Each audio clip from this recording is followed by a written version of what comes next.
What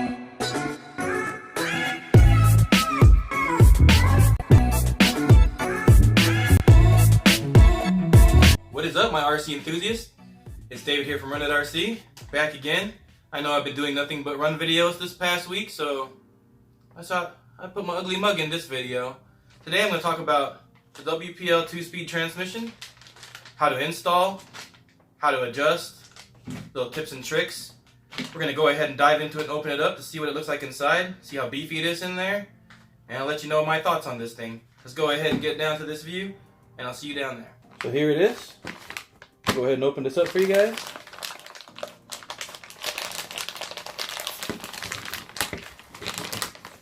No fancy scissors here, it's just rip this sucker open, get all the parts out. Yeah. Well, here you guys go. This is what she looks like.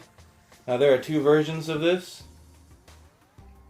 They have one that has the newer version that actually modulates the servo back and forth. So this one is just spring loaded, so this pretty much uses the spring to put it back into its second gear, and the servo pushes it forward to put it back, or to put it in its low gear or first gear. This servo just sits right here, like so. Servo sits in there just like that. And then two screws hold it in place.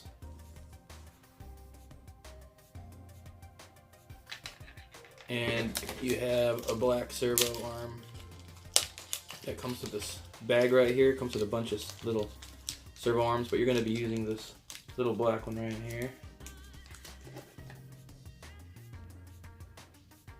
So this is what it's going to put on here, and this is what's going to install onto your servo horn.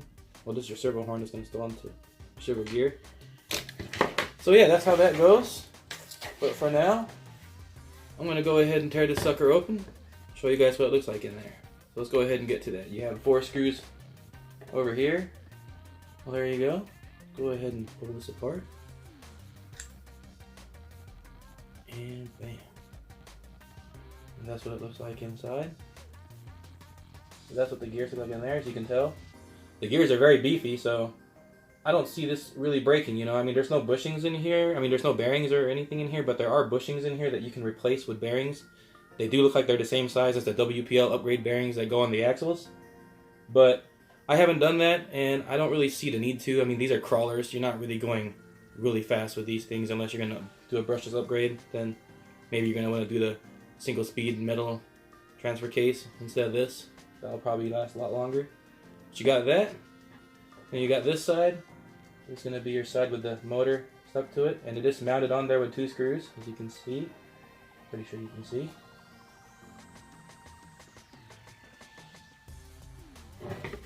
That's what it looks like inside. It's got some pretty good grease, not too bad, so I'm just going to go ahead and put it back together the way it is and run it for a little bit like this. Go ahead and put this back together.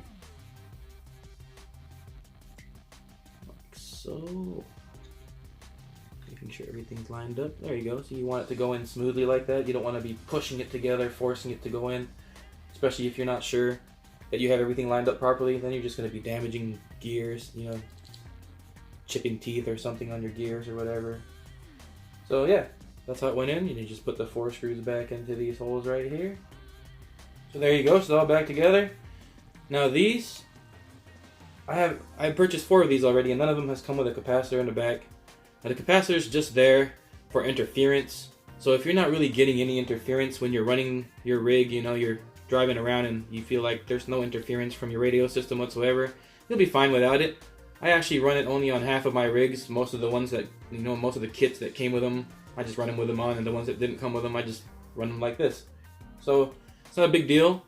It's not, you know, it's not going to cause any running issues as much, especially if you're going to be using a fly sky transmitter like I use. I noticed those don't really glitch out as much on these little WPLs. The single speed, 2-speed, don't matter. They're pretty good. It's a good radio system. Very budget friendly. Check out my video on that too. So now I'm going to show you right here how I like to set these up. Now if you have a fully adjustable transmitter, you know, like a Fly Sky or, you know, better transmitters, Spectrum, stuff like that, now you'll be able to just plop that on there, you know, put the servo lead into your receivers, channel 3 or whatever channel you use to do your shifting on your receiver, and set this to 0 obviously, and set the throw on it.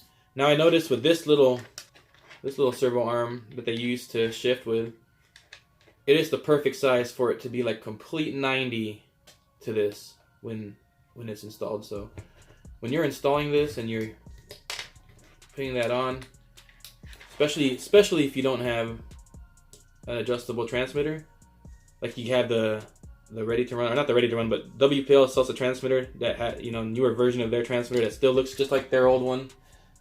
Looks kind of like this right here, but it's got all the buttons for shifting and everything up here. You can change lights and shift and everything.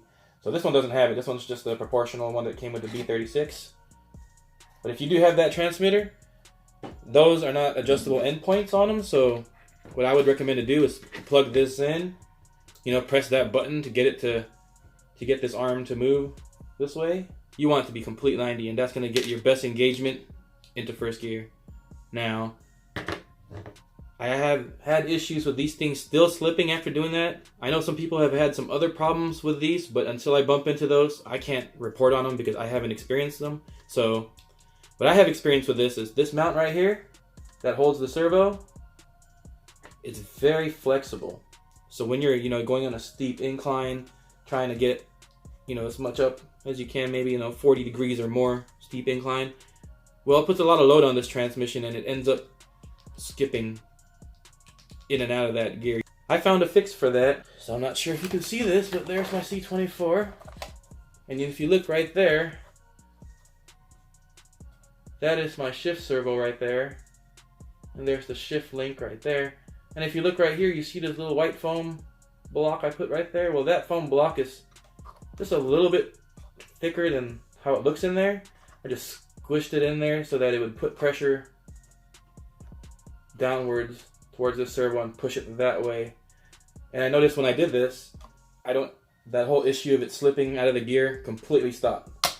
So that was my fix for it. Nothing major. I'm pretty sure you can probably, you know, throw something onto this plastic piece right here, like JB Weld or something, to make it stiffer, so, you know, so it won't bend as much. But hey, my fix isn't too bad, and it's very easy to do, and it has been pretty reliable for me. So that's why I'm bringing that up, because a lot of people I've noticed have been having issues with these things slipping, and that has eliminated my gear slipping. So when I go on steep inclines, it doesn't go, you know, it's good now. Very fixable by very, very little modification to fix it, or little, you know, spare parts and little piece of foam somewhere in one of your ESC boxes or something. You just cut it out to fit perfect on here, and make sure to cut it bigger than the slot it needs to go in, so it'll actually push on this, you know, give it some pressure. So yeah, that's pretty much it for that. What I normally like to do to these gearboxes, especially after I run it in, maybe 1 or 2, maybe even 5 packs, you know, then I'll go ahead back in here, take it apart, and put my marine grease in there. You guys know I like to use this stuff right here. So, yep, I just put a whole bunch of this in there. If you watch any of my other waterproofing videos and stuff, or maintenance videos, you'll see how much of this stuff I stuff in there. And it keeps my stuff protected, and I like it. Another tip I have for people, if you haven't watched my waterproofing videos, cover that motor with something. Cover that motor with a stocking, a sock, something so debris doesn't get in there, you know, and it'll last a lot longer.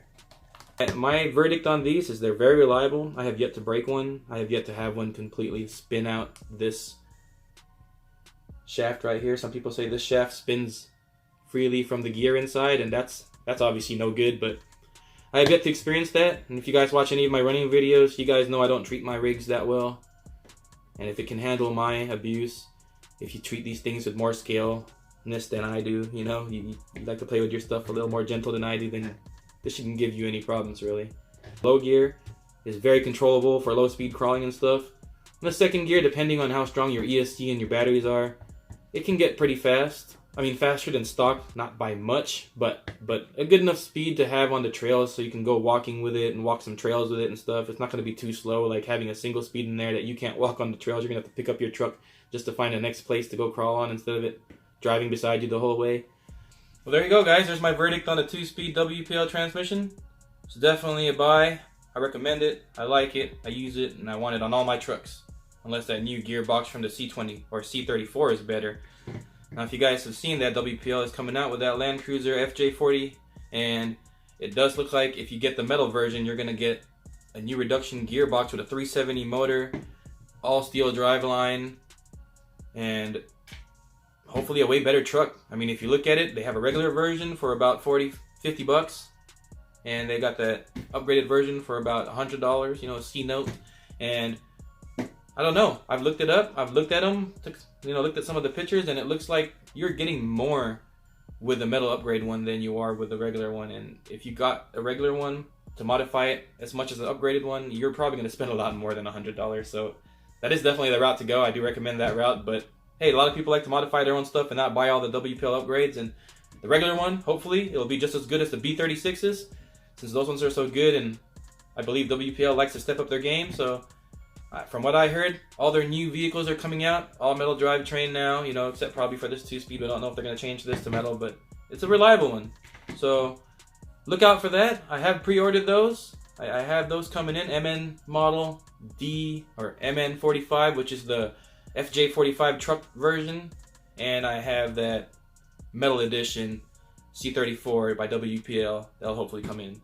I pre-ordered the day it came out, or the day it was available for pre-order. Same with the MN model, and that thing is just going on some crazy back orders, and now I checked online and it shows 22-day process. I don't know what's going on with that. I might cancel that order and just get another WPL. Who knows? What should I do? What do you guys think I should do? Should I just keep them all, or should I just forget the MN model since it doesn't really tickle my fancy too much? Well, anyway, I do like Toyota, so I'm probably just gonna get them. Whatever, just so people can see them. I'll let you know if I like them or not. You guys have a great day. Don't forget to comment, like, and subscribe if you like what you see. Hopefully I get better at doing what I'm doing. And you guys have a great day. Don't forget, go run that RC.